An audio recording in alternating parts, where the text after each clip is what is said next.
Hey, what's up, Superdads? So I'm here today to provide an alternative point of view to something that Jay Vincent talked about a couple weeks ago in a video about whether or not you should engage in nose breathing or mouth breathing while doing resistance training. Now, let me just preface this video by saying that I have a ton of respect for Jay, and his content has helped me a whole lot in my fitness and health and all that journey. And almost everything he says, I think, is really valuable information. So, just want to put that out in the front. But that doesn't mean I have to agree with everything. And this is one place where I'd say we definitely disagree. So, basically, what this video presented was the idea that there is no inherent benefit in breathing through the nose, doing nose breathing while resistance training, as opposed to mouth breathing. And the evidence that he put forward for this was a study where participants engaged in resistance training and the nose breathing group did not perform better than the mouth breathing group when it came to, number of repetitions, weight lifted, that kind of stuff. It didn't seem to improve at all their performance. So, I think there are two problems, first of all, with this study. Before I get into why I think you should be doing nose breathing, you should be consciously focusing on nose breathing, let's say, take it even a step further while you are resistance training or really pretty much doing just about anything. Okay, the problems with this study. First, nose breathing is both a skill and a physiological adaptation. So, what do I mean by that? Well, the more that you breathe through your nose, the better you get at breathing through your nose. Not only because you learn how to breathe through your nose, and as like a neurological adaptation, but also because the physical architecture of your nose shifts and changes as you use it more, much like a muscle would. It does improve in that sort of way through repetitive use, and particularly if you're using it during demanding, sessions of breathing, it's going to respond more in terms of its adaptation. So, what is this like? It's like if you took a bunch of people and tested their ability to perform some difficult footwork, let's say, with shoes on and then barefoot. But the group of people that you had perform this task came from a Western society where they're constantly wearing shoes all of the time. And so when they take their shoes off, their feet are like scrunched up and their toes are all, if you've ever seen like hunter gatherer feet, people who spend their lives barefoot, they look so different from the standard Western foot. Our feet are so atrophied and we don't necessarily even know how to activate the musculature of our feet effectively. Like, try, for example, raising just your big toe while pressing all the other toes down, and now switch that and raise all the other toes while pressing just your big toe down. Now, if you can do that, you are a rare person. Very, very few people in Western society can do that. I count myself very lucky to live in Japan, where I spend a significant portion of my time barefoot, because whenever you're inside someone's home, including my own home, I've got my shoes off. And so there is a lot more barefoot walking and just navigating daily life that occurs here than would in the West. And so you have these two groups. You wouldn't expect the group that's barefoot to perform better than the group that's in shoes because they don't know how to use their feet and their feet are atrophied, right? So, first of all, unless they were choosing a group of people and saying, okay, have you been resistance training using nose breathing, making a conscious effort to use nose breathing? Okay, we're going to compare your ability to people who haven't been doing that and who are mouth breathing, then it's not really a meaningful comparison. Okay, the second thing though, and this is even perhaps more damning of this study, it's like it's like if I had two groups of people and I said, okay, who can eat more quickly? Or even if I took the same group of people and I said, okay, I'm going to give you a meal and you're going to eat it using a knife and fork. And then next time you come in, you're not going to use your hands at all. I want you to just smush your face into the plate and eat with your mouth. Okay. And the only way that I'm testing whether one method of eating is better than the other is by how much food they were able to consume in a given period of time. Right. Now, I don't have a good reason to think that people wouldn't be able to eat just as much if they were just smushing their face into the plate and blah, blah, blah, going after it like that. They could probably consume just as much as those using a knife and fork. But that's not really the point, is it? I mean, there are all sorts of ancillary benefits associated with not smashing your face into the plate. Like, for example, you don't get, food all over your face and clothes. You don't make a giant mess, right? You don't appear like an animal while you're eating. You're able to eat with a knife and fork in polite company. You're able to separate the food that you want to eat and mix things like you want rather than just getting everything all at once. Okay, now it's an absurd example, but the point that it gets at is that just testing one thing, were they able to lift more weight, doesn't exactly do justice to the vast array of benefits that nose breathing has to offer. So now we'll get to a couple of those. So one of the first ones is when you're breathing through your nose, you have improved oxygen quality. Why? Well, your nose is fantastic at doing three things. One, it humidifies the oxygen that you're breathing in, so it adds a little bit of moisture to it so that it's easier for your body to use. It warms that oxygen up more than if it goes through your mouth. So once again, it's at the right temperature for your lungs. It also filters that oxygen. Especially you've got nose hairs hanging out like I do sometimes. You're filtering out particles and things like that, which aren't then ending up in your lungs. And air pollution is a real thing. I mean, I do a lot of my exercise, on my veranda in the middle of a city, above, cars driving around, traffic and stuff like that. So being able to filter air naturally through my nose is helpful. You might not be in that same situation, but that doesn't mean that the air that you're training in is, pristine. Okay, so that would be an easy one to think of.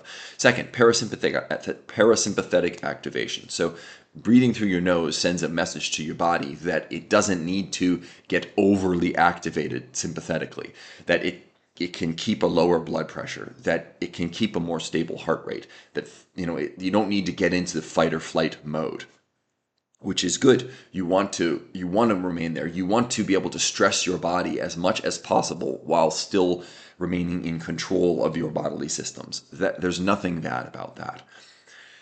Third, you got better balance of oxygen to CO2. Performance is not just about how much oxygen you can get into your body, right?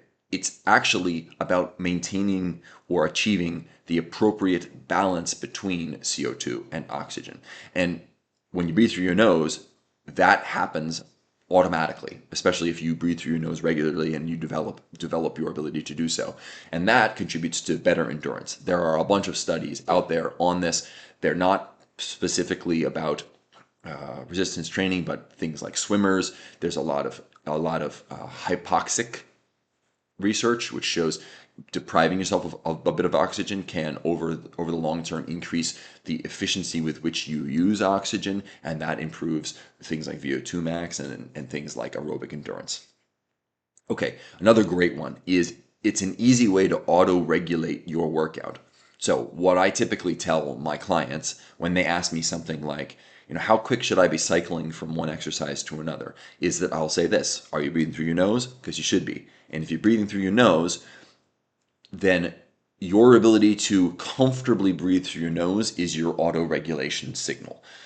So when you're finding that after a set you're like inspired to gulp air through your mouth, or you're really uncomfortable breathing through your nose, it's a sign that you are a little bit too activated, a little bit too aerobically stressed to move on to the next exercise.